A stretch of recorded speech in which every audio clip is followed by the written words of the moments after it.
Kita berjumpa lagi dalam sesi kegiatan Cyber Hub Fest 2022, di mana pada hari ini, Jumat 18 Februari 2022, merupakan sesi terakhir dari rangkaian kegiatan Cyber Hub Fest 2022 yang kita sudah mulai dari 2 minggu lalu ya. Jadi ini adalah sesi terakhir, di mana pada sesi terakhir ini kita akan membahas mengenai Securing Your Data in Cloud Environment, di mana pada kesempatan kali ini nanti akan ada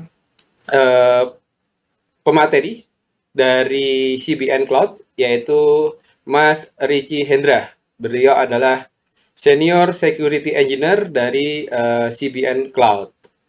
Nah, sebelum kita mulai, mohon izin untuk menyampaikan beberapa informasi mengenai bagaimana Bapak Ibu untuk bisa mengikuti kegiatan ini dengan baik. Bapak Ibu untuk bisa mengikuti kegiatan ini dengan baik, silahkan Bapak Ibu menuju ke cyberhub.id/live. Nah, silahkan untuk ke cyberhub.id/live. Jadi di halaman website ini nanti Bapak Ibu tinggal masukkan alamat email dan password yang Bapak Ibu punyai. Atau kalau Bapak Ibu belum punya akun, silahkan bikin akun terlebih dahulu.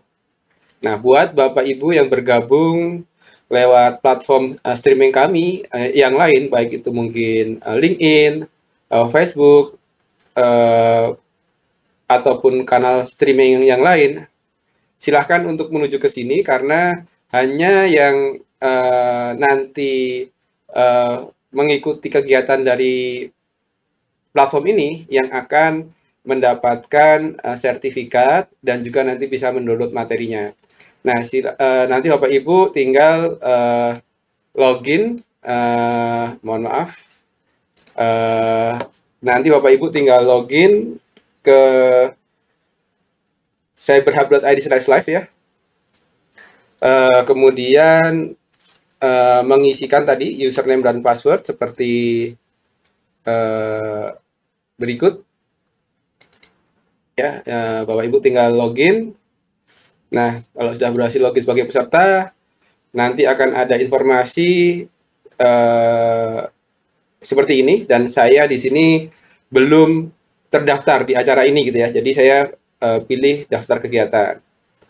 Nah, setelah memilih atau setelah tadi ya terklik login tadi, maka Bapak Ibu akan masuk ke tampilan seperti ini, dan nanti Bapak Ibu bisa bertanya ke Mas Ricky Hendra dengan memilih Mas Ricky Hendra di sini dan mengetikkan pertanyaan yang ingin ditanyakan. Nah, ini udah ada pertanyaan nih, ada satu nih dari Kementerian Desa PDT, nanti kita bahas.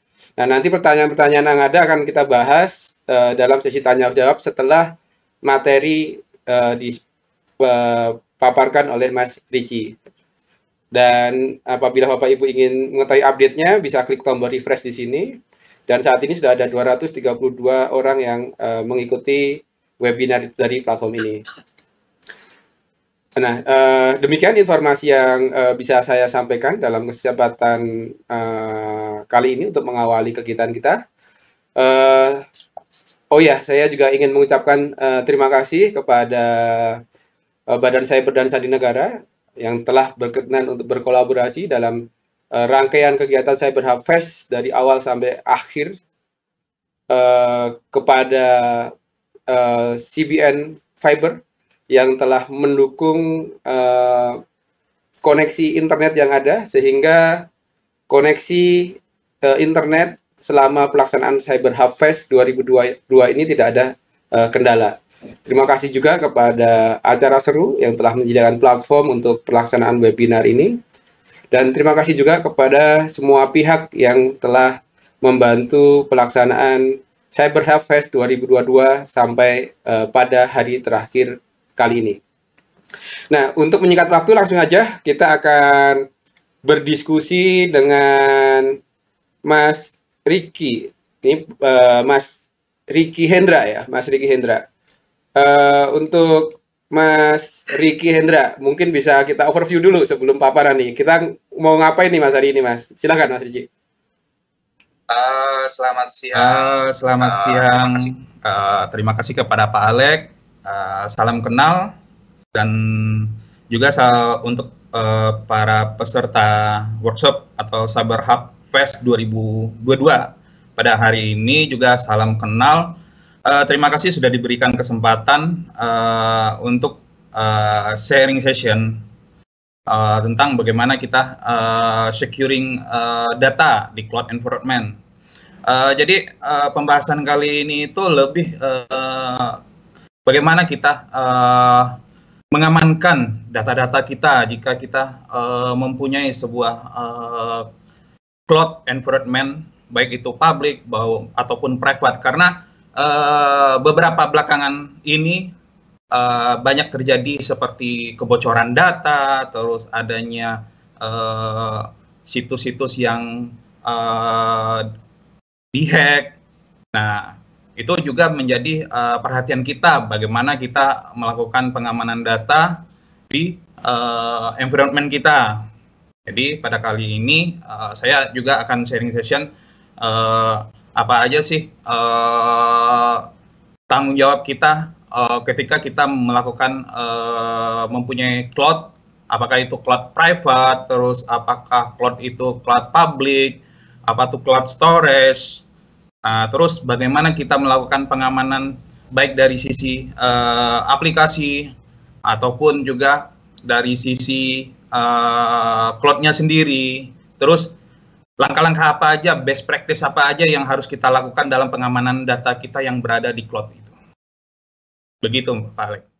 Ya, terima kasih Mas Riki atas overview-nya. Nah, kalau gitu langsung aja Mas Riki. Untuk waktu dan lancar Mas Riki, silahkan Mas.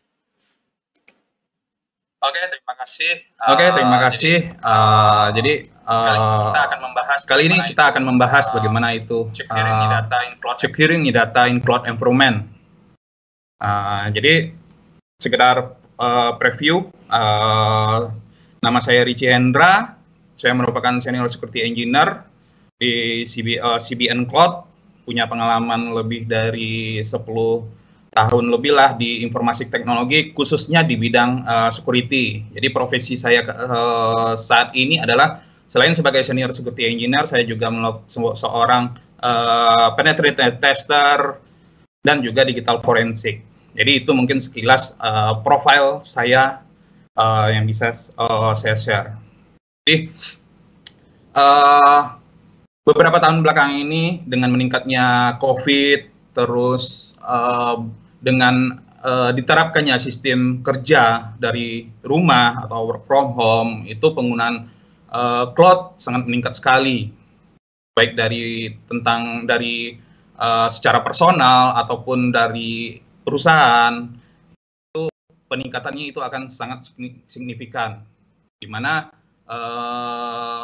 para worker atau pekerja sendiri itu memanfaatkan cloud itu mulai dari berbagi file sharing untuk data-data kerjanya, terus juga aplikasi yang sebelumnya berada di on-premise, kemudian dinaikkan dimigrasikan ke dalam cloud, sehingga setiap employee atau pekerja itu bisa melakukan pekerjaan-pekerjaan mereka itu dari mana saja secara remote. Nah, jadi kalau dari statistik sendiri itu dengan adanya kemudahan cloud itu bukan tidak mungkin pekerjaan bisa dilakukan di mana saja, sharing file itu bisa dilakukan di mana saja. Tetapi yang perlu kita ingat, yang tetap kita perhatikan juga adalah itu security. Karena kenapa? Karena banyak cloud-based file sharing itu yang membagikan konten atau file yang berisi sensitif data. Nah, itu yang harus kita tanamkan. Nah, kemudian dengan adanya peningkatan penggunaan cloud, terus dengan banyaknya pekerjaan secara remote, itu juga di banyak perusahaan itu akan menaikkan peningkatan jumlah penyerangan. Mungkin bagi sebagian karyawannya bekerja di kafe-kafe, tetapi ketika berhubungan dengan jaringan internal ke perusahaan dia itu, dia tidak memakai secure connection atau melakukan terhubung dengan wifi publik, sehingga tingkat ancaman terhadap pekerja-pekerja dari rumah ini juga meningkat. Jadi bukan tidak mungkin ketika seorang pekerja tersebut melakukan pekerjaan di area publik, kemudian dia connect dengan aset perusahaannya, ternyata di sekitar sana terdapat ancaman-ancaman di mana adanya ancaman seperti hijacking, terus ada sniping dan lain-lain. Dan juga sebagian ketika ada perpindahan migrasi dari on-premise atau tradisional, terus dipindahkan di migration ke cloud, itu membuat sebagian para pekerja IT itu agak melakukan peningkatan terhadap skill-nya. Jadi mungkin mereka terbiasa ketika melakukan konfigurasi di on-premise atau di perusahaan dia, di data center dia, kemudian ketika berhadapan dengan cloud, dia harus mengupgrade juga skill-nya. Nah, itu yang juga yang harus diperhatikan oleh IT profesional dan network engineer. Nah, selanjutnya itu kenapa jumlah penggunaan cloud di Indonesia itu agak stagnan atau tidak dari tahun ke tahun, itu agak lambat, karena banyaknya mitos yang beredar di kalangan IT tentang penggunaan cloud itu sendiri. Misalnya itu dari privasi, karena banyak dari company itu yang berpikiran bahwa data mereka itu tersimpan di tempat yang sama dengan data perusahaan lain. Nah, itu salah satu mitos yang menghambat agak lajunya penggunaan cloud itu sendiri. Nah, padahal perusahaan tersebut bisa melakukan penyewaan cloud seperti private cloud yang dikhususkan untuk dirinya sendiri, untuk perusahaannya sendiri, sehingga mereka tidak perlu khawatir dengan berbagi data dengan company lain. Nah, kemudian juga yang menjadi mitos kedua adalah security, di mana banyak konsumer atau pengguna cloud yang khawatir dengan data-data kredensial mereka. Misalnya mungkin itu aplikasi yang memang mempunyai aplikasi-aplikasi penting yang memang berhubungan dengan transaksi finansial dan lain-lain. Jadi ketika mereka melakukan migrasi ke cloud service provider, mereka itu berasumsi bahwa mereka tidak bisa memanage sepenuhnya data-data mereka tersebut. Kemudian juga banyaknya mitos bahwa penggunaan cloud itu mahal. Kenapa mahal? Karena mereka berpikiran ketika membangun sebuah cloud service, mereka membayar, itu akan biayanya akan lebih besar. Sementara jika mereka menggunakan on-premise, mereka akan cost mereka itu akan lebih besar dibandingkan penggunaan cloud, karena mereka itu mulai melakukan investasi kepada hardware, terus kepada perangkat keamanan, terus dan perangkat-perangkat server dan lain-lain. Jadi ketika mereka membangun server secara on-premise pun, mereka akan mengeluarkan data yang mengeluarkan biaya yang lebih banyak dibandingkan penggunaan memakai cloud. Nah, terus yang mitos keempat itu adalah dengan adanya skill, di mana mereka banyak berpikiran bahwa ketika suatu aplikasi dipindahkan ke dalam cloud, itu mereka harus berhadapan dengan environment baru, di mana mereka misalnya melakukan building cloud mereka, melakukan mendeploy aplikasi mereka ke dalam cloud tersebut, melakukan konfigurasi. Nah, jadi itu agak berbeda mungkin bagi mereka ketika mereka melakukan mendeploy aplikasi mereka secara on-premise dibandingkan dengan cloud. Tetapi banyak sekarang cloud yang juga menawarkan jasa managed service. Nah, salah satunya itu adalah CBN Cloud juga untuk migrasi aplikasi dan lain-lainnya itu CBN Cloud pun sudah menyediakan yang namanya managing service untuk migrasi. Nah, itu apakah yang menjadi tantangan challenge bagi cloud saat ini? Jadi dari Flexera sendiri sudah memberikan kuesioner kepada beberapa responder di luar sana itu tentang bagaimana penggunaan cloud. Nah, yang menjadi challenge dalam cloud itu adalah pertama itu adalah security. Karena mereka berperangkap bagaimana mereka memanage data-data customer mereka, data-data klien mereka, sehingga data tersebut aman. Nah, ini akan menjadi top sampai saat ini menjadi top challenge dalam dunia cloud. Nah, kemudian bagaimana manage cloud tersebut? Terus ada lagi governance, bagaimana tentang tata kelolanya, tata kelola cloud itu sendiri. Terus ada aturan-aturan bagaimana ketika mendirikan sebuah cloud service itu harus sesuai dengan peraturan-peraturan yang dikeluarkan oleh government. Ada juga harus memenuhi seperti ISO 27001 dan lain-lain. Kemudian juga ada namanya lack resource, karena mereka berpikiran tentang ini stabil enggak untuk penyedia jasa CSP-nya ini enggak. Kalau misalnya dilihat dari performanya ini ketika penggunaan cloud ini, ternyata untuk tingkat resource dan kestabilannya ini SLA-nya adalah 99% lebih. Jadi mereka cloud sendiri sudah bisa berhak juga memberikan statement bahwa ini kami memberikan tingkat SLA sendiri adalah 99%. Nah, jadi mungkin itu adalah menjadi salah satu contoh ketika challenge terhadap customer sendiri atau responden. Kemudian ada compliance, kemudian ada managing BIOL, kemudian ada managing multi-cloud dan cloud migration.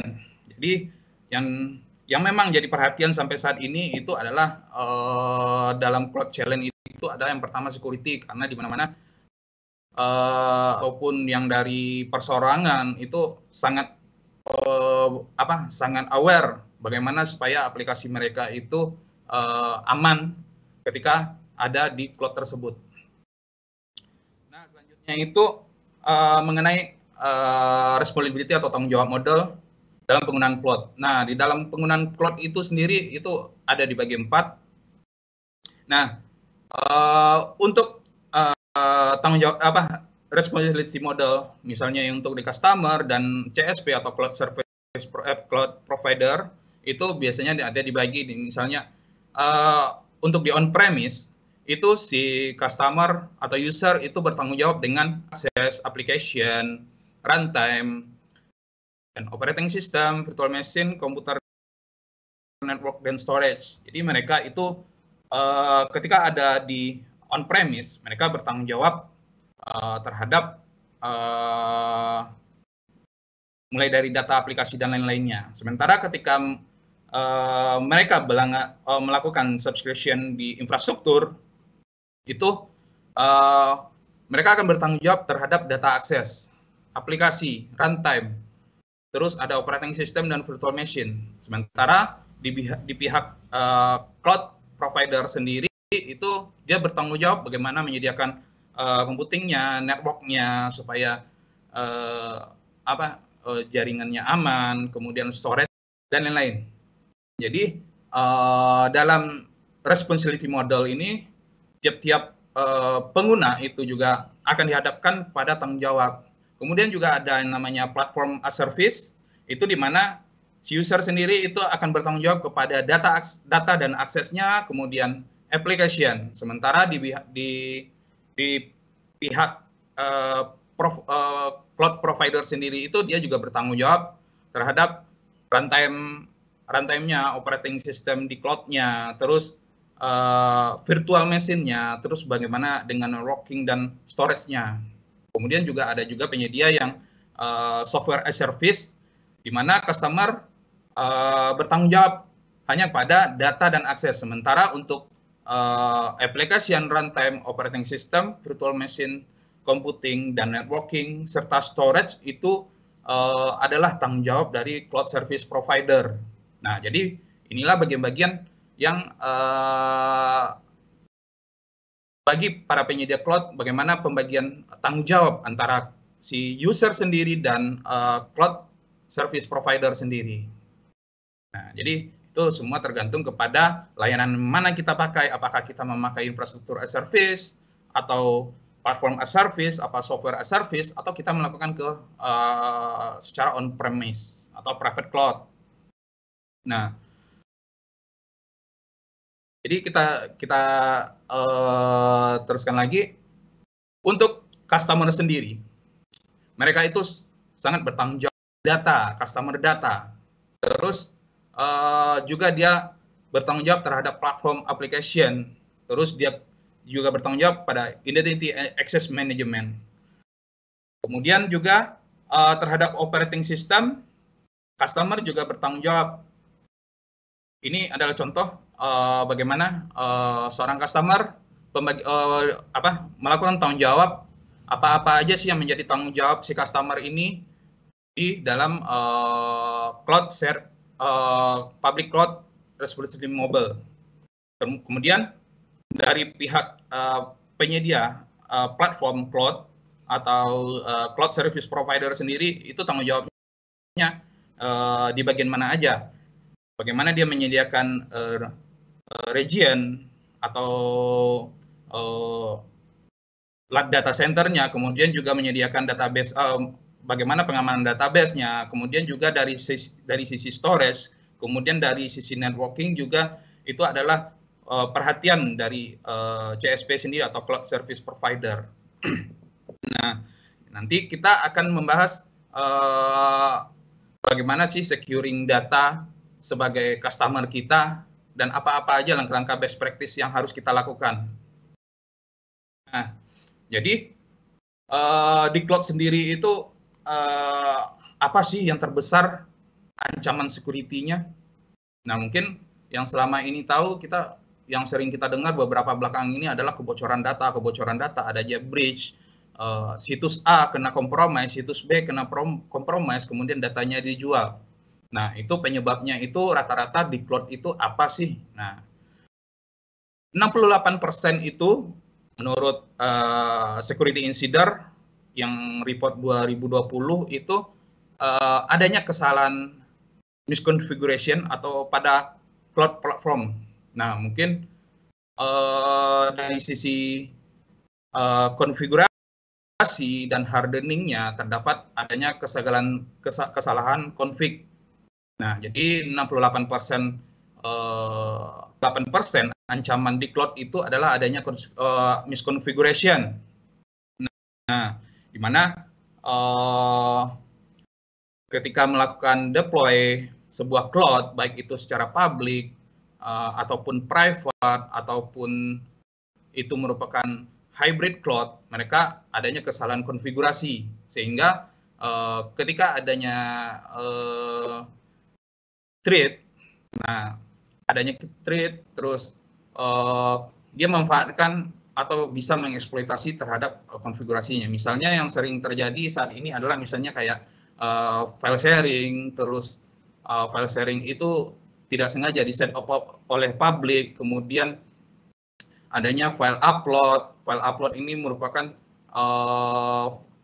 bisa diakses secara publik, kemudian seseorang mengirimkan ke dalam file sharing tersebut, sehingga ketika ada eksekusi dari sysadminnya hingga itu ke-trigger. Nah, kemudian juga adanya unauthorized access 58%.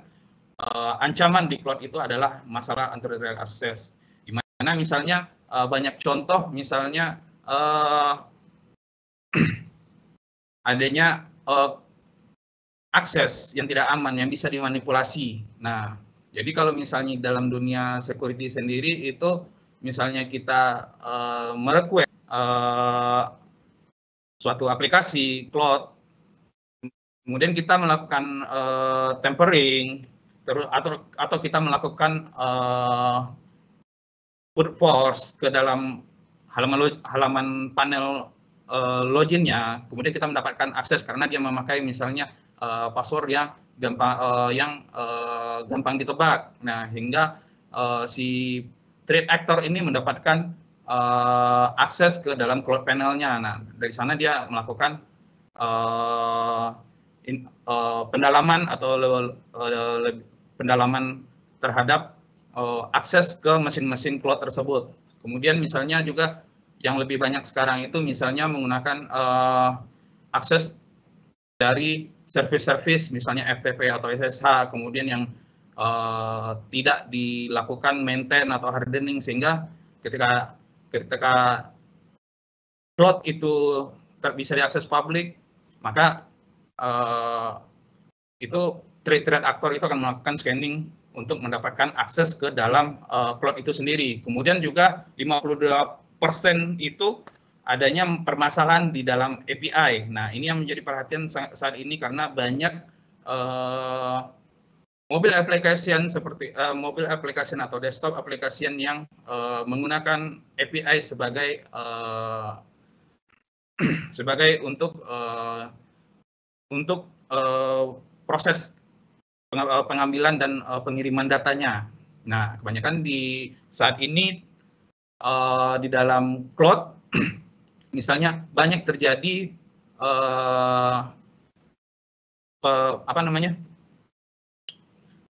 manipulasi request dari API. Misalnya ketika seseorang threat actor terhubung dengan suatu aplikasi, kemudian dia melakukan tampering, kemudian tampering itu dia mendapatkan API, endpoint API, kemudian dia dari endpoint tersebut dia bisa melakukan manipulasi, misalnya ketika melakukan pembayaran ke suatu sistem A, dia memanipulasi request yang ditemper di API ini, kemudian dia merubah misalnya dari harga 100.000 menjadi 50.000, kemudian server menerima saja. Nah, tanpa melakukan cek apakah ini request ini benar atau tidak. Nah, itu yang sering terjadi threat yang ada di cloud. Kemudian ada yang namanya hijacking account atau service or traffic, di mana misalnya banyak ancaman-ancaman ketika seorang employee bekerja di suatu jaringan publik, kemudian tanpa sadar dia connect ke WiFi yang tidak aman, dan di WiFi tersebut ternyata sudah ada aktivitas sniping, sehingga ketika dia connect dengan akun perusahaannya, dia akan threat actor ini akan mendapatkan informasi-informasi sensitif yang lalu lalang di jaringan tersebut, sehingga ketika mendapatkan akun tersebut atau akun-akun yang diakses oleh employee tersebut di jaringan publik, maka dia bisa memanfaatkan untuk melakukan akses tidak sah ke service-service yang juga diakses oleh si employee tersebut. Kemudian ada external sharing data, di mana saat ini banyak orang yang tidak aware bagaimana sharing data di public storage. Public storage. Misalnya mereka melakukan upload dokumen tersebut tidak di-encrypt atau dokumen itu tidak di-password, dan itu bisa diakses secara publik. Nah, ternyata itu data-data tersebut ternyata di-crawling oleh Googlebot, sehingga terekspos dan kemudian bisa dilihat oleh banyak orang. Nah, kemudian yang paling penting juga adalah menjadi perhatian kita dalam security threat ini adalah malicious insider, di mana ancaman-ancaman itu tidak datang juga tidak hanya datang dari luar, tetapi juga banyak berasal dari perusahaan kita sendiri. Misalnya itu yang sering saya temui adalah ada karyawan yang resign, terus kemudian masih memegang akses ke dalam service-service perusahaan. Ternyata dia melakukan infiltrasi atau melakukan ancaman terhadap jaringan yang ada di dalam internal perusahaan itu, walaupun dia sudah tidak bekerja di perusahaan tersebut. Ini dikarenakan adanya polisi atau ketentuan bahwa tidak adanya penghapusan akun terhadap karyawan-karyawan yang sudah resign dari perusahaan tersebut. Nah, kemudian juga yang paling sering terjadi itu adalah sponsoring cyber attack, ini di mana hacker-hacker yang memang disponsor oleh negara lain itu melakukan cyber attack ke infrastruktur cloud. Nah, biasanya itu mereka memang disponsori oleh negara itu untuk menjadikan cloud itu sebagai zombie atau untuk melakukan abuse. Abuse itu semacam pemanfaatan resource dari cloud itu sendiri. Mungkin dia menjadikan cloud ini sebagai zombie untuk melakukan attack ke service-service lain, atau juga dia cuman menghost ransomware atau menghost script phishing dia, sehingga dengan menghost dengan mendapatkan akses ke cloud tersebut, dia bisa memanfaatkan untuk tindakan-tindakan kriminal. Kemudian juga 28% itu adalah tindakan ancaman adanya denial of service seperti yang sudah saya sebutkan sebelumnya. Ketika cloud itu sudah dikompromis, kemudian ditanamin dan bisa diperintah untuk melakukan denial of service untuk menyerang ke service-service orang lain. Nah, ini salah satu contoh itu bagaimana skenario tentang threat yang sering terjadi di cloud. Nah, mungkin dia si threat actor ini sudah mendapatkan compromise kredensial, baik itu dari public sharing ataupun dokumen-dokumen, ataupun misal dari satu aplikasi yang mempunyai celah keamanan, atau yang paling sering terjadi tadi seperti adanya configuration. Nah, dari sana dia mendapatkan remote access ke database, kemudian ke mesin-mesin lain, sehingga ketika si threat actor ini dari cloud tersebut, selain dia juga mendapatkan data, tujuannya itu yang lainnya adalah itu untuk menguasai semua node akses yang ada di cluster cloud. Mungkin dia bisa menanam zombie antara satu akses dengan akses lain, kemudian dia melakukan operation, menanam malware, menanam phishing page, dan lain-lain. Nah, itu yang paling sering terjadi tentang bagaimana skenario threat actor itu menyerang sebuah cloud infrastruktur. Nah, impact dari serangan-serangan tadi itu kebanyakan apa ya? Yang banyak belakangan ini terjadi itu misalnya yang adalah cloud server atau cloud storage-nya itu diinfeksi oleh ransomware. Nah, diinfeksi oleh ransomware ataupun juga datanya itu diambil, kemudian dijual di forum-forum dark web atau forum-forum penjual data. Nah, ini adalah salah satunya bagaimana security impact terhadap cloud yang sudah compromise. Nah, command and control server, kemudian datanya dicuri, kemudian mungkin juga sebagai host malware atau ransomware atau phishing, kemudian bisa menjadikan sebagai zombie untuk melakukan distribute denial of service atau DDoS ke victim server atau server-server orang lain. Nah,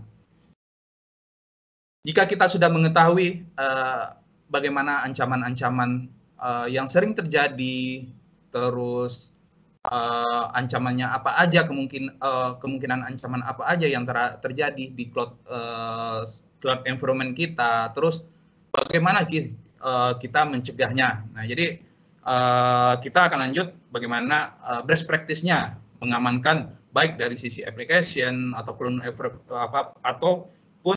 cloud environment. Jadi tadi dari tanggung jawab responsibility model pun dijelaskan bahwa customer itu bertanggung jawab terhadap web aplikasinya, sementara di pihak cloud service provider sendiri bertanggung jawab terhadap networknya, terus kesediaan datanya, terus storage dan lain-lain. Nah, di sini adalah best practice bagaimana kita mengamankan aplikasi dan cloud environment. Nah, yang pertama itu adalah menerapkan ketika kita pembuatan software itu biasanya itu banyak karena diburu waktu atau deadline, jarang yang menerapkan sisi security di awal. Mereka lebih mengejar ke target untuk mendeploy sebuah aplikasi agar bisa live di production sesuai tepat waktu. Tetapi mereka melupakan yang namanya secure development, bagaimana mengamankan aplikasi itu di awalnya. Jadi yang paling penting itu ketika ketika melakukan pembuatan software ataupun web aplikasi, itu yang paling penting itu adalahnya mengimplementasikan secure coding. Nah, mungkin di beberapa waktu lalu Cyber Hub juga sudah melakukan sharing bagaimana secure coding untuk startup. Nah, di sana kita yang pertama itu biasanya itu adalah melakukan validasi input. Bagaimana kita melakukan secure coding untuk membatasi validasi input. Ini adalah untuk membatasi adanya input-input atau injection ke dalam aplikasi kita nantinya. Nah, kemudian juga adanya untuk compiler warning, bagaimana ketika kita masih di development itu menerapkannya itu ketika melakukan compile kode itu kita menerapkan yang namanya compiler warning. Jadi kita tahu nih kesalahan ketika kita melakukan compiler itu di bagian mana saja. Nah, terus ketika ketika melakukan desain, kita perlu menerapkan security policies-nya kayak gimana. Nah, mungkin yang paling agak familiar, agak ramai saat ini itu adalah bagaimana melakukan DevOps.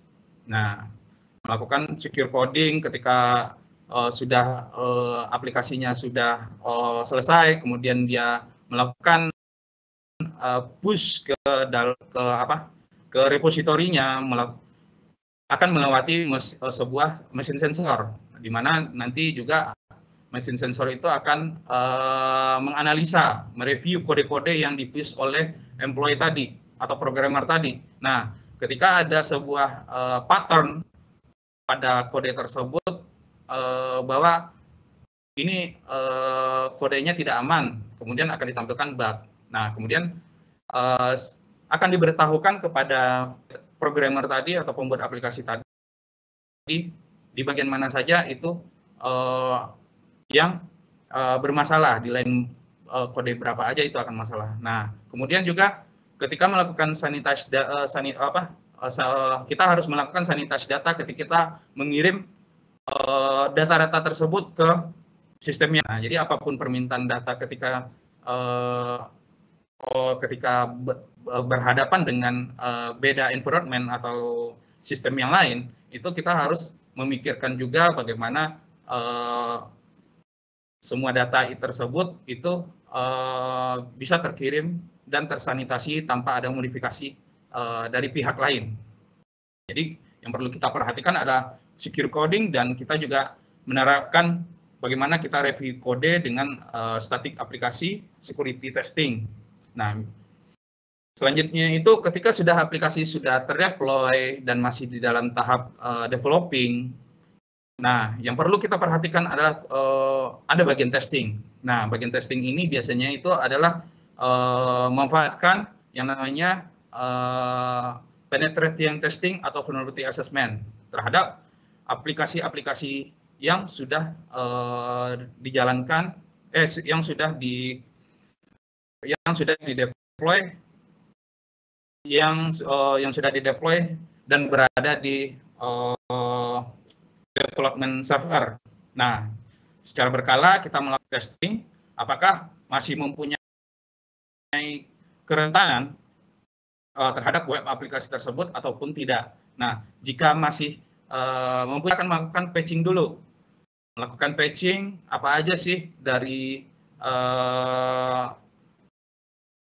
testing tersebut kita dapatkan ketika kita berhadapan dengan SQL injection ataupun command injection. Nah, di sana akan ditampilkan di aplikasi tersebut bahwa ternyata di aplikasi ini pada endpoint ini terdapat command injection atau SQL injection. Nah, kita akan melakukan sanitasi atau patching dulu, publish ke production.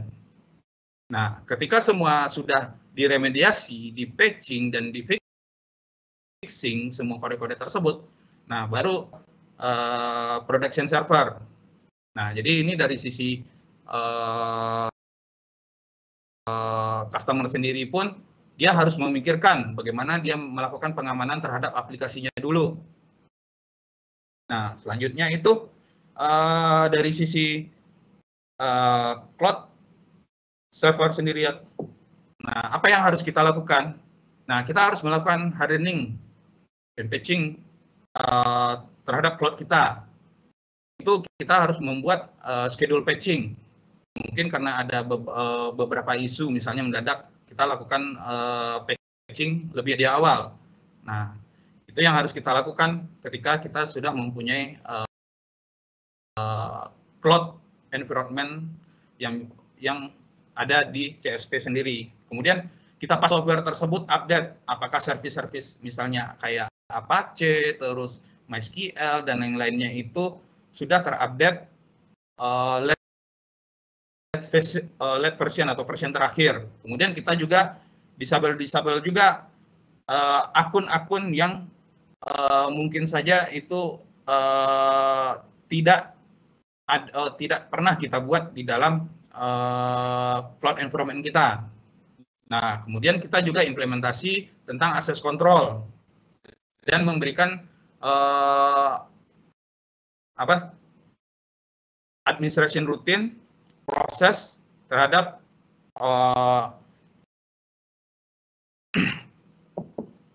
bagian-bagian yang penting. Nah, yang paling penting sendiri itu adalah bagaimana kita melakukan selain schedule patching juga kita perlu sistem audit secara berkala. Misalnya kita melaunching security scanner ke cloud kita, ke aplikasi kita secara berkala, sehingga itu bisa memastikan bahwa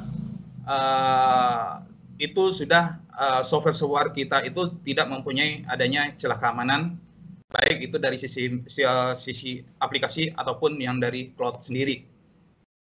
Nah, selanjutnya itu bagaimana kita melakukan performing audit terhadap cloud kita. Nah, di sini banyak sih tools-toolsnya, salah satunya seperti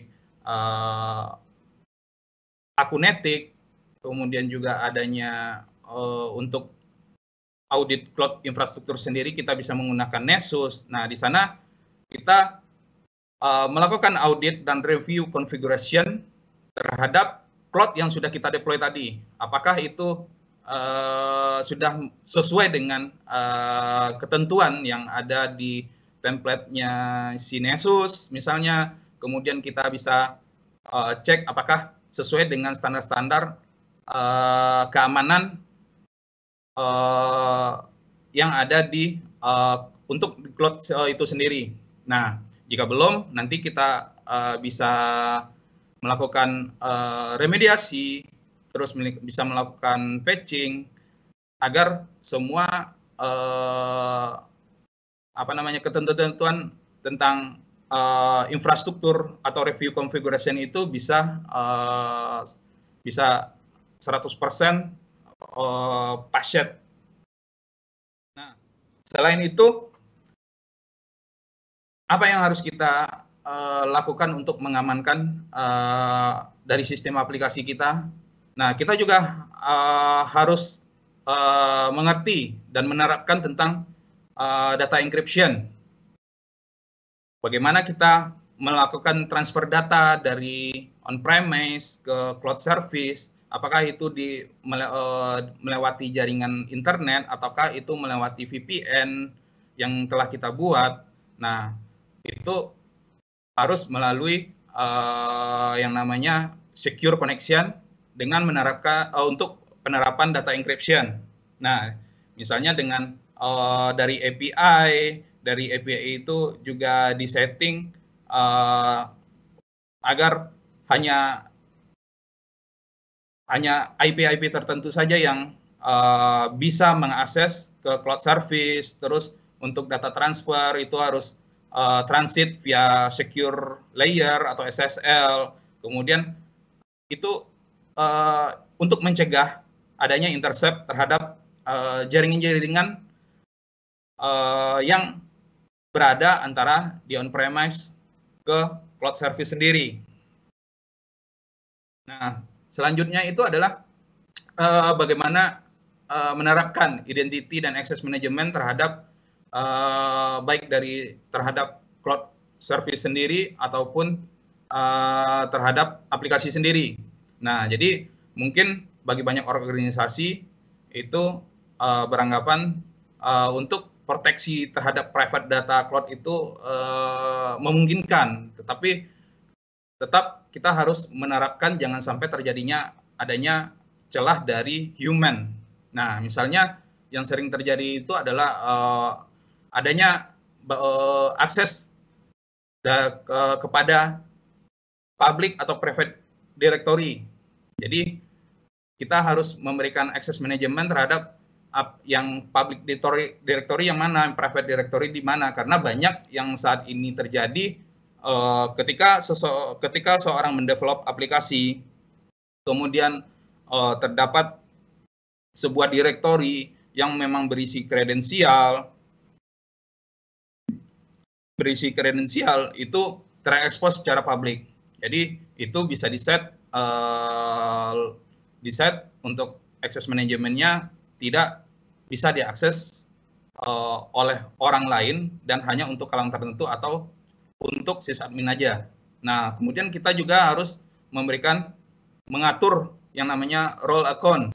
Nah, misalnya untuk si A kita berikan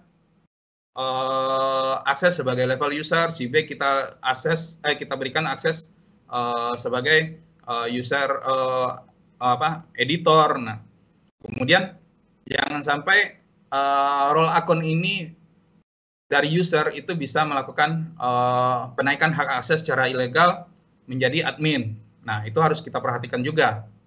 Nah, kemudian bagaimana kita memberikan pengamanan terhadap akun-akun kredensial kita dengan menerapkan yang namanya two-factor authentication. Misalnya pada halaman login kita diterapkan oleh two-factor authentication sehingga ketika adanya hijacking akun atau brute force terhadap halaman login aplikasi tersebut, itu akan dihadapkan dengan verification access yang harus dimasukkan untuk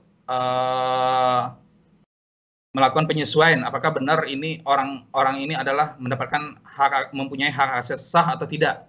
Nah, itu menerapkan yang namanya two-factor authentication. Nah, kemudian sekarang ini yang paling banyak digunakan juga adanya real time track terhadap terhadap akses yang dilakukan oleh employee.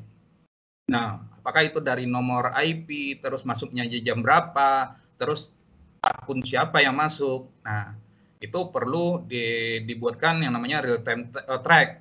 Jadi ketika misalnya ada insiden, nah dari sana kita bisa menganalisa, oh ternyata akun employee A di hijack dan digunakan untuk melakukan akses ke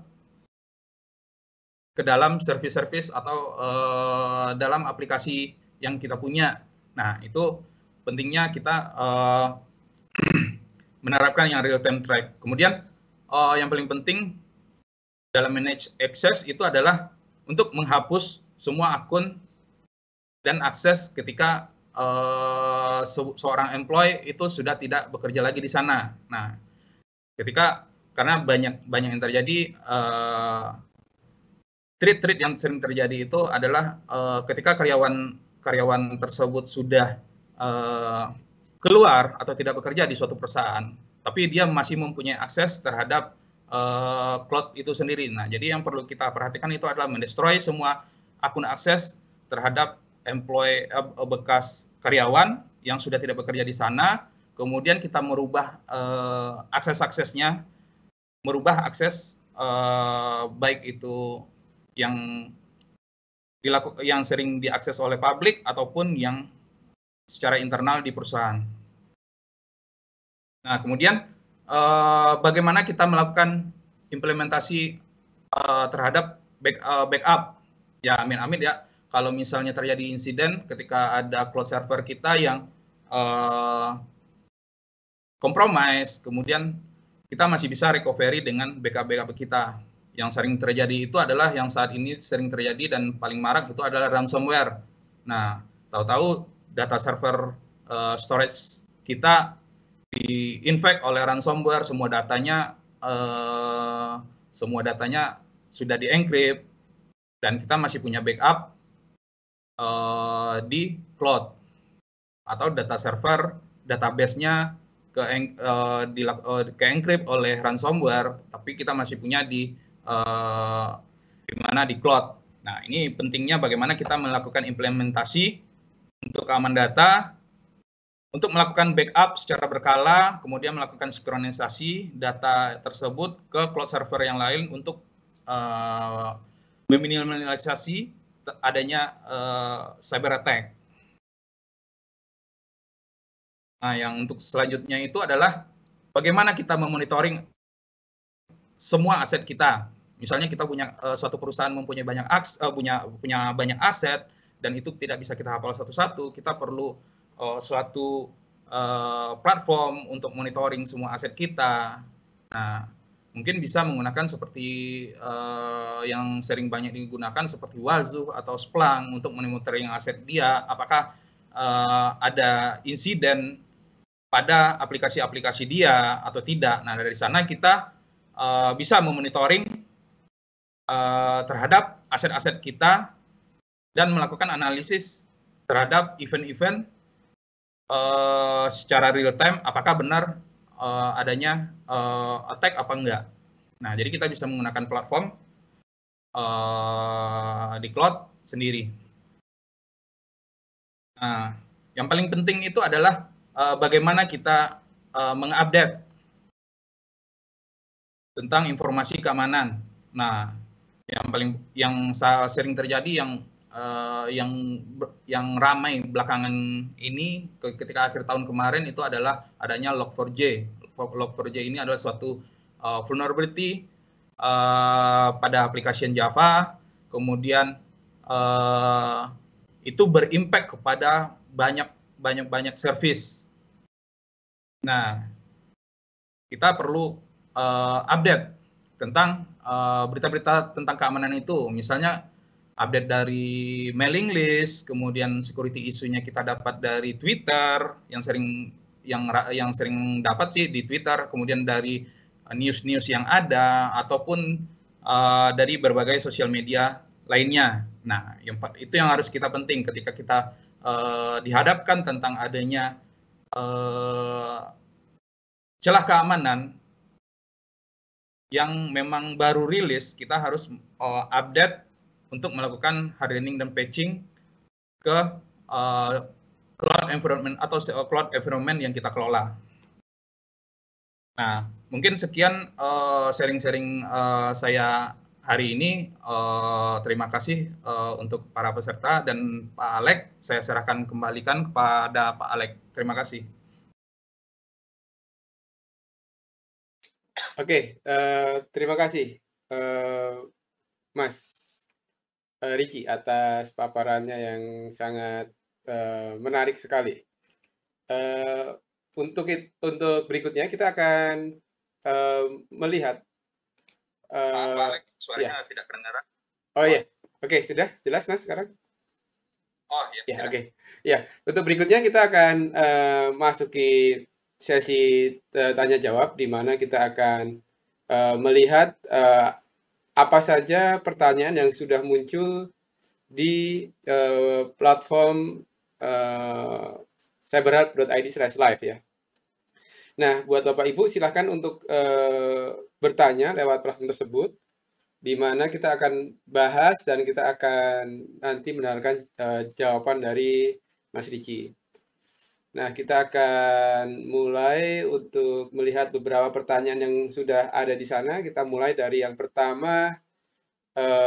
Kita lihat di sini pertanyaan, udah ada 6 pertanyaan nih, Mas Ricci. Ya. Sudah ada 6 pertanyaan, di mana saat ini sudah ada 352 rekan-rekan yang bergabung dalam sesi kita pada kesempatan siang hari ini. Yang pertama ini pertanyaannya tadi dari Bapak Aliuddin. Beliau adalah pendamping desa profesional di Kementerian Desa PDTT. Nah, pertanyaan adalah bagaimana memilih cloud data yang bisa memberikan kepastian secara hukum. Nah, gimana nih kira-kira Mas Ricci, ketika kita ingin memilih layanan cloud, bagaimana memastikan keamanannya juga comply dengan aturan regulasi yang ada? Silakan Mas Ricci. Terima kasih tadi, bagus pertanyaannya, karena banyak service cloud sekarang yang sering saya temui itu tidak hanya menawarkan pelayanan tetapi tidak menawarkan keamanan. Nah, yang pernah saya temui itu adalah adanya sebuah perusahaan cloud abal-abal. Nah, di sana di mana dia menawarkan service cloud gratis di bulan pertama. Nah, dia menawarkan service tersebut secara gratis, tetapi setelah itu kejadian pada suatu startup, aplikasinya ini dirilis dan dijual di web. Nah, jadi dari sana ketahuan, ternyata bahwa ini adalah cloud service abal-abal. Nah, jadi kalau bagaimana kita menentukan layanan cloud ini adalah cloud service yang mempunyai standar keamanan, kemudian sesuai dengan governance dan polisi yang ada di negara kita. Biasanya itu cloud itu sendiri sudah tersertifikasi dengan ISO, misalnya ISO 27701. Kemudian juga mereka juga adanya sertifikasi seperti PCI DSS dan lain-lain, dan merupakan layanan cloud yang terpercaya.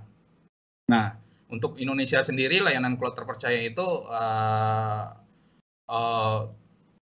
gampang diingatnya seperti layanan seperti Alibaba, Google. Terus kalau untuk Indonesia sendiri itu banyak sih, salah satunya adalah CBN Cloud.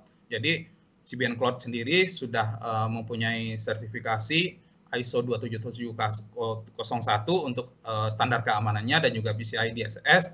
Jadi mungkin kalau untuk berbicara tentang keamanan dari layanan tersebut, kita bisa berpatokan apakah cloud tersebut sudah tersertifikasi dengan sertifikasi 27001 dan sertifikasi lainnya. Nah, mungkin itu Pak Alek.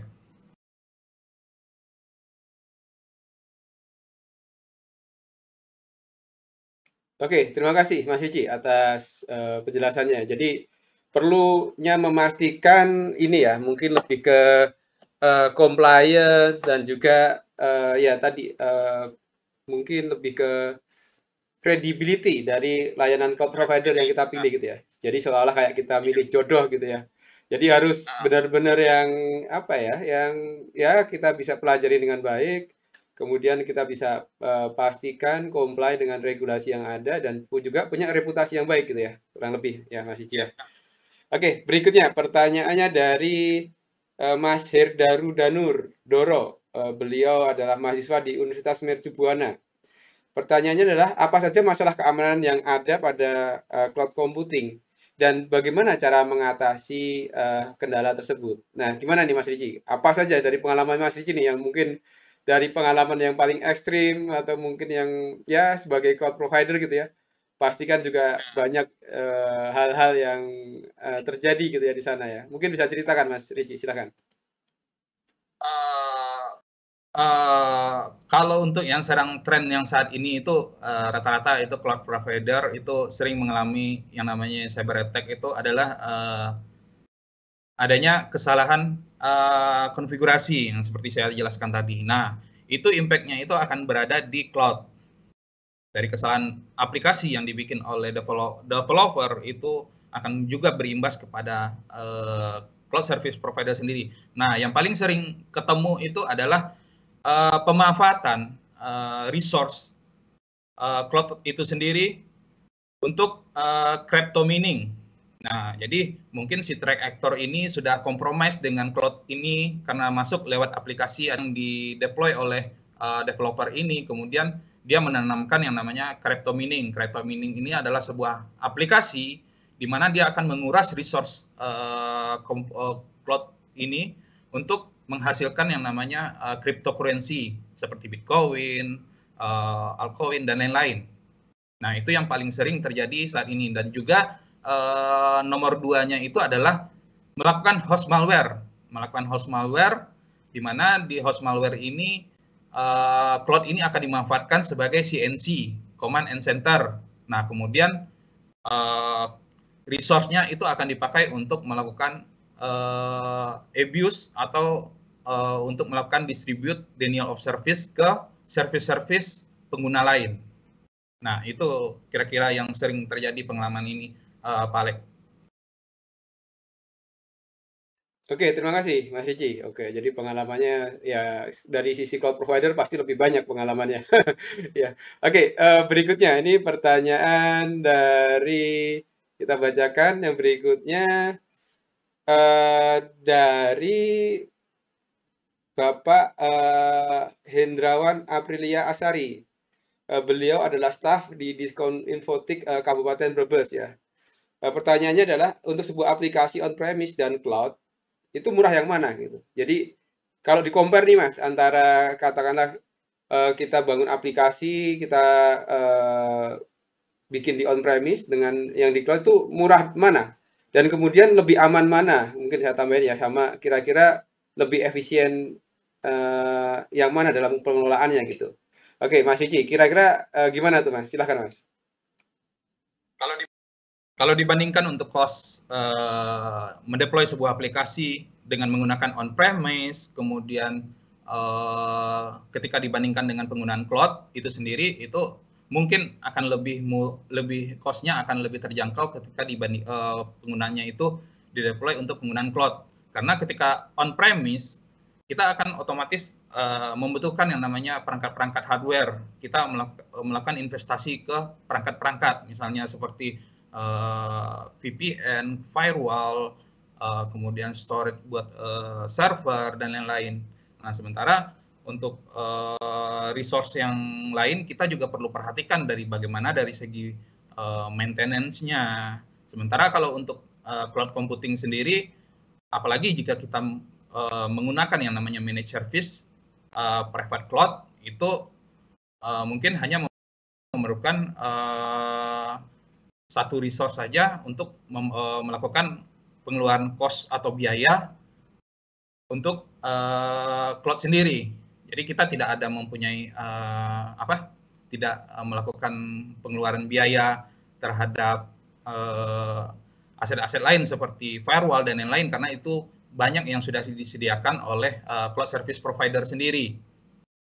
Nah, sementara yang kita lakukan paling hanya melakukan tanggung jawab kita sebagai customer, bagaimana aplikasi kita aman, melakukan seperti patching dan software yang up to date, kemudian bagaimana kita melakukan managing terhadap aplikasi kita agar lebih aman dari cyber threat yang ada di internet. Gitu kayak kita. Oke, Mas Cici, terima kasih Mas Cici. Jadi ini mungkin analoginya kayak ini ya, kayak kita punya uang banyak gitu ya. Apakah kita simpan di rumah kita sendiri atau kita simpan di bank gitu ya. Nah, kalau kita simpan di rumah sendiri, kita perlu bangun lingkungan yang aman untuk memastikan uang kita aman gitu ya. Jangan sampai kebakaran, jangan sampai kerampokan dan seterusnya gitu ya. Nah, kalau kita simpan di bank itu yang semuanya ngurus bank.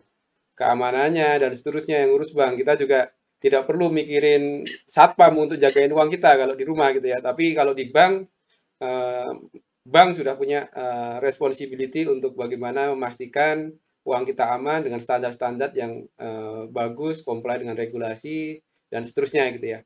Nah, mungkin kurang lebih analoginya seperti itu. Oke, berikutnya ini pertanyaan dari nah ini pertanyaan dari teman saya nih, Pak Berkah nih. Beliau adalah akun eksekutif di Miss Linux dan juga dosen nih di Universitas Bakri. Nah, tadi pertanyaannya adalah untuk acuan standar security pada secure coding, apakah salah satunya mengacu pada OWASP? Terima kasih, Mas Ricci. Oke, gimana Mas Ricci kira-kira untuk standar acuan itu kira-kira mana? Apakah OWASP saja atau mungkin ada yang lainnya yang kira-kira kita bisa jadikan acuan? Silahkan Mas. Benar, saat ini untuk ketika melakukan development sebuah aplikasi, untuk standar keamanan sendiri itu lebih banyak mayoritas ya, itu dipakai adalah standar OWASP untuk security-nya, di mana misalnya dari top 10 vulnerability yang sudah ada, misalnya kayak misconfiguration, terus injection, nah kita harus mengimplementasikan mengaplikasikan ke dalam codingan kita ketika kita melakukan mendeploy sebuah aplikasi. Jadi untuk secure coding sendiri kebanyakan yang diterapkan itu saat ini memang lebih berkiblat ke OWASP, khususnya OWASP top 10. Gitu kira-kira. Terima kasih. Oke, terima kasih Mas Ricci ya. Jadi untuk secure coding itu OWASP ya kiblatnya ya. Jadi silakan nanti best practice-nya seperti apa ada di websitenya OWASP gitu ya. Nah, untuk berikutnya ini pertanyaan dari Pak Taufik Kurahmadan, sarjana komputer. Beliau adalah analisis sistem di Kementerian PUPR. Pertanyaannya adalah bagaimana implementasi cloud data terhadap otomasi sistem backup. Jadi mungkin pertanyaannya, kalau di cloud itu bagaimana otomasi backupnya? Apakah dari sisi customer perlu mengkonfigurasikan sendiri, ataukah dari sisi cloud provider sudah mengatur otomasi backupnya sehingga akan memudahkan dari sisi customer? Nah, gimana nih kalau di CBN Cloud, Mas? Silahkan, Mas Ricci. Oke, terima kasih. Pertanyaannya juga bagus sekali. Kebetulan saat ini untuk CBN sendiri sudah menyediakan layanan backup service. Itu bekerja sama dengan Acronis. Jadi nanti jika ada customer yang memakai layanan public cloud atau private cloud, di CBN, maka layanan backup yang disediakan oleh Acronis yang sudah bekerja sama dengan CBN Cloud. Nah, nanti itu akan langsung terintegrasi antara cloud environment yang dipunyai oleh customer dengan cloud server backup yang dipakai oleh customer itu sendiri.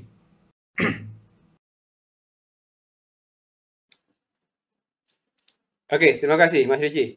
Oke, berikutnya ini pertanyaan dari Bapak Mardianto. Beliau adalah peranata komputer ahli pertama di Kementerian Pertanian Republik Indonesia. Pertanyaannya adalah ketika kita ingin berfokus pada secure coding untuk aplikasi, itu sebaiknya saat aplikasi dikembangkan, ataukah dilakukan vulnerability assessment pada aplikasi yang sudah selesai dikembangkan sebelum ke production gitu ya. Nah, gimana nih Mas best practice-nya ketika mau secure coding? Apakah ketika dalam pengembangan kita sudah mikirkan hal tersebut, ataukah sebaiknya dilakukan vulnerability assessment ketika di staging misalnya? Nah, dari pengalamannya Mas Ricci, kira-kira bagusnya gimana nih Mas? Silakan Mas.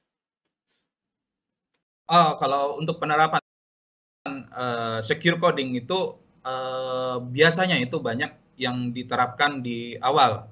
Jadi bagaimana mulai melakukan sanitasi terhadap input-inputan, kemudian dia melakukan secure coding, menerapkan secure coding. Nah, ketika sudah sebuah aplikasi itu sudah selesai, baru dilakukan yang namanya penetration testing untuk mengetahui apakah aplikasi ini mempunyai celah keamanan atau tidak. Nah, ketika secure coding ini sudah diterapkan, biasanya akan meminimalisir hasil dari penetration testing itu sendiri atau vulnerability assessment itu sendiri. Karena sebelumnya kita sudah menerapkan yang namanya secure coding, tetapi kebanyakan yang saat ini terjadi orang lebih untuk sisi security dan penerapan secure coding ini dikesampingkan karena mereka lebih mengejar yang namanya deadline. Nah, itu yang saya sering temukan terhadap aplikasi-aplikasi yang dilakukan oleh yang dideploy oleh customer. Mereka lebih dulu walaupun dan menyampingkan sisi security-nya ketika mendeploy aplikasi. Jadi kalau bagusnya lebih baik kita memikirkan yang namanya sisi security ketika melakukan developing aplikasi dan menerapkan secure coding. Kemudian setelah kita deploy, kita pada sisi staging, pada versi staging baru kita melakukan vulnerability assessment atau penetration testing. Dan ketika sudah mempunyai hasil dari penetration testing tersebut, baru kita melakukan remediasi atau fixing. Nah, baru setelah tidak adanya bug atau celah keamanan yang berimplikasi terhadap aplikasi kita ini, baru kita melakukan deploy ke production. Nah, itu biasanya prosedur yang sering dipakai di enterprise. Oke, terima kasih Mas Ricci. Ya, jadi ketika kita mau coding harus dipikirkan dari awal. Jadi saat coding sudah mikir secure coding gitu ya. Jadi kita perlu melakukan training pada programmer kita sehingga mereka punya mindset ketika coding sudah ngerti celah-celah keamanannya di mana. Baru setelah itu ketika di staging kita tes lagi dengan vulnerability test dan sebagainya gitu ya. Baru kalau semuanya aman kita deploy ke production. Itu tadi jawabannya dari Mas Ricci gitu. Nah, untuk berikutnya kita akan menjawab pertanyaan dari Bapak Faisal Ilham. Beliau adalah IT di Dinas Kesehatan. Nah, pertanyaannya adalah, ini cukup sering nih yang dialami mungkin ya atau dikhawatirkan gitu ya. Bagaimana menghindari data cloud kita dari serangan ransomware as a service? Nah, Ini gimana nih, Mas Ricci? Punya pengalaman nggak di layanan cloud-nya CBN? Mungkin. Apakah ada yang pernah kena ransomware misalnya? Nah, silakan Mas Ricci. Ya, jika kita melihat dari berbagai kasus yang ada itu serangan ransomware itu begitu masif saat sekarang ini. Yang belakangan juga instansi pemerintah juga menjadi sasaran untuk serangan ransomware, di mana tidak hanya mengenkrip data, tetapi juga mempublikasikan data itu sendiri. Nah, kebanyakan yang kejadian seperti ini, mereka tidak mempunyai yang namanya backup storage. Nah, sedangkan untuk di kami sendiri itu biasanya juga menawarkan jika sesudah mempunyai cloud storage data, nah itu mungkin bisa melakukan subscription terhadap service backup yang ada di cloud sendiri. Nah, CBN Cloud sendiri sudah mempunyai akronis kerjasama dengan akronis backup. Nah, customer itu akan di manage bagaimana cloud environment mereka itu mempunyai file backup di tempat lain. Jadi ketika suatu cloud compromise, kena ransomware, mereka masih punya yang namanya backup. Karena itu telah sinkron secara regularly, sehingga kita mempunyai backup yang terbaru. Gitu kira-kira Pak Alex. Oke, terima kasih Mas Ricci atas jawabannya tadi ya. Jadi juga mungkin perlu diperhatikan juga ya Mas Ricci ya, dalam artian siapa yang punya responsible gitu ya, karena kita punya layanan infrastruktur, platform, software gitu ya. Jadi share responsibility-nya berbeda-beda gitu ya. Jadi tadi perlu dipastikan kita ada di mana yang nanti cloud provider menangani apa gitu. Tadi udah dijelaskan oleh Mas Ricci di bagian depan tadi. Oke, mungkin berikutnya kita akan menjawab pertanyaan dari Ibu Julianti Handayani. Beliau adalah fungsional di kementerian ya, tidak disebutkan kementerian mana. Pertanyaannya adalah, jika menggunakan cloud, apakah kita bisa melakukan audit terhadap aplikasi yang ada di cloud tersebut, aplikasi kita yang ada di cloud tersebut gitu ya? Ataukah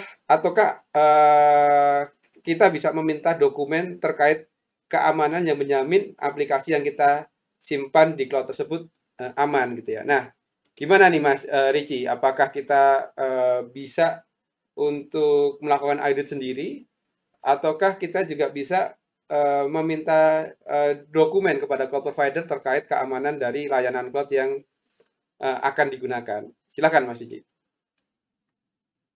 Kalau untuk penggunaan secara enterprise atau perusahaan maupun government, biasanya itu pihak cloud sendiri itu akan bisa memberikan yang namanya keamanan tentang layanan mereka, dokumen-dokumennya, apakah sudah tersertifikasi sesuai dengan regulasi dan standarisasi yang mereka punya itu kayak gimana. Jadi itu yang biasanya cloud yang sudah mempunyai sudah trusted, itu mereka pasti sudah mempunyai yang namanya dokumen-dokumen tersebut. Nah, untuk melakukan audit sendiri, biasanya kalau untuk enterprise terus membeli layanan yang namanya managing service, biasanya itu kalau dari CBN sendiri sudah ada yang namanya untuk layanan security sendiri. Nah, jika rata-rata biasanya itu dari pihak enterprise dan lain-lain itu tidak bisa mengerjakan yang namanya untuk standar keamanan di aplikasi mereka untuk mengaudit sesuai dengan regulasi yang mereka minta. Mungkin mereka mempunyai aplikasi A yang mesti diajukan ke suatu government, jadi membutuhkan yang namanya dokumentasi keamanannya, itu biasanya itu memakai third party atau jasa pihak ketiga. Dan sementara untuk CBN sendiri sudah mempunyai managing service tentang layanan keamanan yang nanti juga akan melengkapi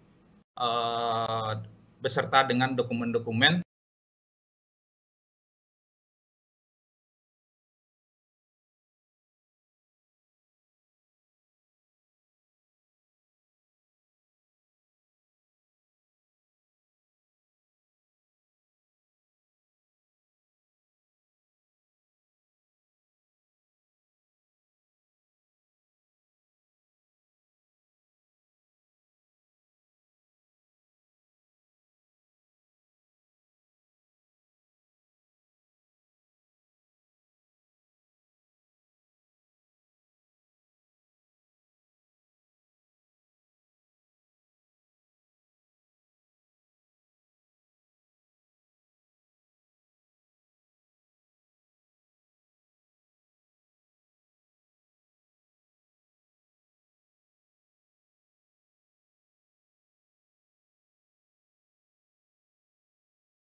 yang nanti bisa diajukan untuk ke government sendiri. Gitu Mas Alek. Oke, terima kasih Mas Riji atas jawabannya ya. Jadi kita bisa minta tadi data-data yang diperlukan gitu ya, dan juga bisa melakukan audit sendiri berdasarkan kebutuhan kita apabila kita ingin melakukannya sendiri misalnya. Ini pertanyaan terakhir nih Mas Riji ya. Ini tadi ada 10 pertanyaan. Ini yang terakhir dari Bapak Hans Hendrian. Beliau adalah IT Manager di Bank Sahabat Sampurna. Nah, pertanyaannya adalah apakah ada keamanan cloud lain selain perlindungan terhadap identitas user, infrastruktur, dan data yang perlu kita perhatikan? Nah, selain hal tersebut, Mas, apakah ada hal-hal lain yang perlu kita perhatikan? Jadi, kalau tadi mungkin sudah disampaikan mengenai perlindungan terhadap identitas user gitu ya, sudah disampaikan juga terkait sama infrastruktur dan data, apakah ada aspek lain yang masih perlu kita perlu concern gitu, Mas ya? Silakan, Mas Iji. Terima kasih.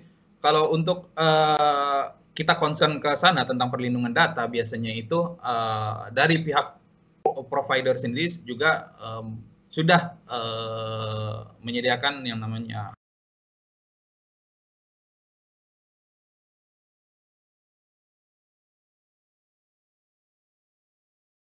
hardware perangkat-perangkat seperti mungkin kalau untuk berupa web aplikasi, dia sudah menyediakan yang namanya web application firewall, kemudian dia juga menyediakan VPN jika itu terhubung dengan internal perusahaan atau internal private cloud enterprise. Kemudian jika dia berhadapan dengan data untuk penyimpanan data, itu biasanya itu mereka juga mempunyai storage yang sudah terenkripsi. Jadi kebanyakan kesalahan itu biasanya itu bukan hanya dari service provider atau cloud service provider. Biasanya itu kebanyakan kasus-kasus yang masalah data itu kebanyakan dari misconfiguration yang berada di sistem aplikasi sehingga cloud itu compromise dan data itu bisa diambil oleh threat actor tersebut.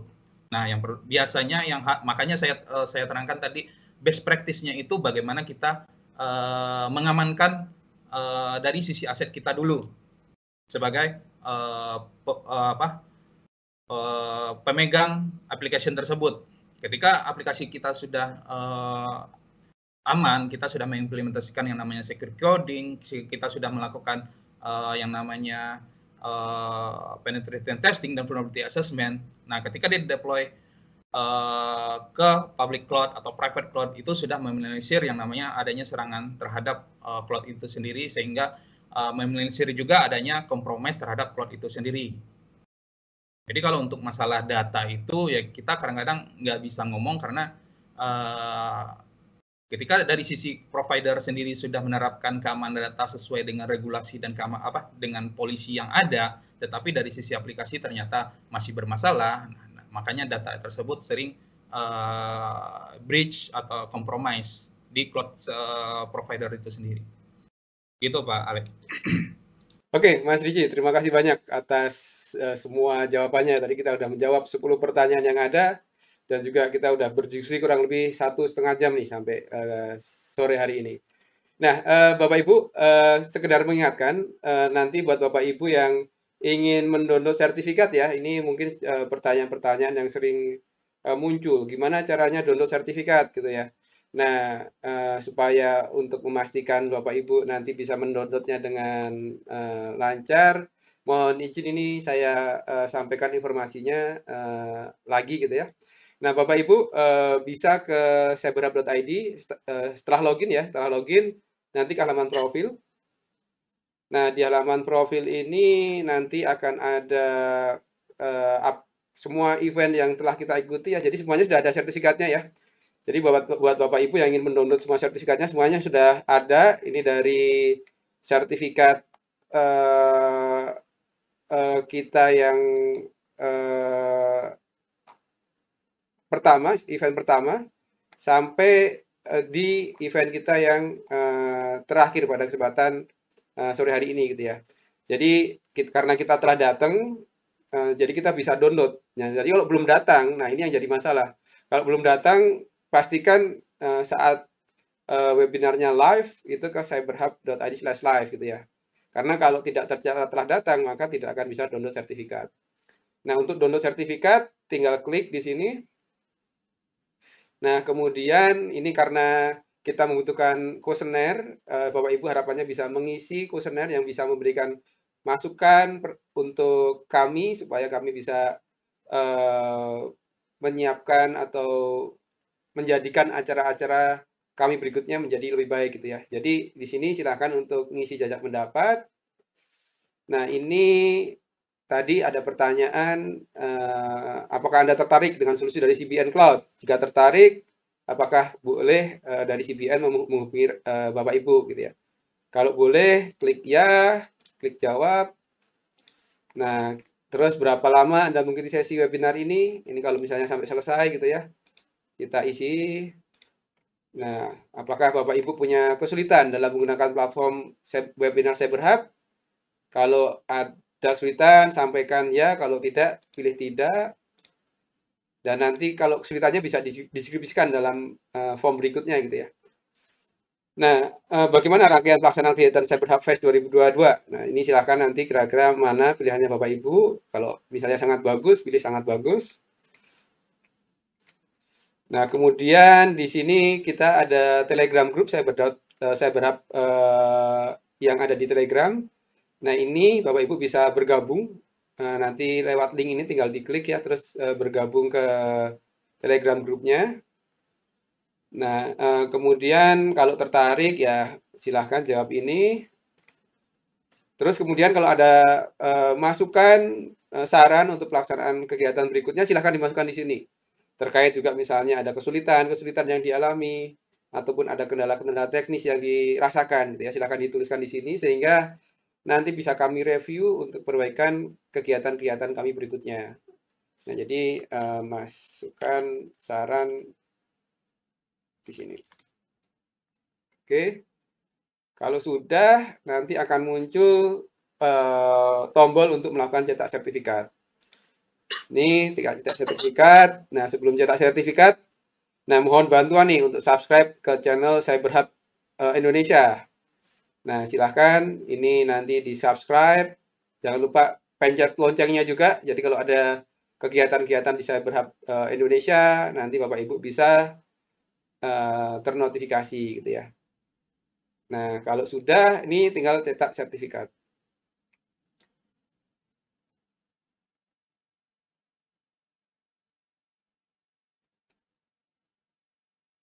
Nah, nanti hasil cetakan sertifikatnya kurang lebih seperti ini. Dan ini ada QR Code untuk memvalidasi bahwa Bapak Ibu telah mengikuti acara ini dengan benar gitu ya. Nah, Bapak Ibu semuanya, demikian sesi kegiatan CyberHub Fest 2022, di mana kegiatan ini telah berlangsung dari hari Senin 7 Februari 2022 dan berakhir pada hari ini Jumat 18 Februari 2022. Terima kasih banyak kepada seluruh pendukung kegiatan ini, khususnya kepada Badan Cyber dan Sandi Negara yang telah mendukung pelaksanaan kegiatan ini, mendukung sepenuhnya ya, karena banyak sekali dukungan-dukungan yang kami dapatkan dari Badan Cyber dan Sandi Negara. Dan cyberhub.id ini adalah salah satu wujud kolaborasi Quad Helix untuk kita bisa sama-sama menciptakan ruang cyber yang aman di Indonesia. Terima kasih juga kepada acara seru yang sudah menyediakan platform webinar kita. Terima kasih semuanya kepada seluruh pendukung kegiatan yang ada, khususnya juga kepada CBN Fiber yang telah mendukung koneksi internet selama pelaksanaan kegiatan CyberHub Fest 2022 ini, sehingga koneksi internet selama kegiatan ini bisa berlangsung dengan sangat baik dan lancar. Sampai ketemu lagi pada kegiatan-kegiatan kami berikutnya. Kalau tidak ada kendala, tidak ada aral melintang, kita akan ada kegiatan lagi di bulan Februari gitu ya, mungkin nanti rencana publikasinya sekitar pertengahan bulan Maret gitu ya.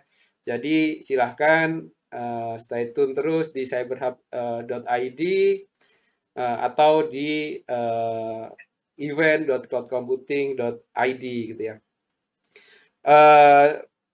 Demikian dari kami, ada kurang lebihnya dalam kami membawakan materi pada sesi workshop kali ini, kami mohon maaf.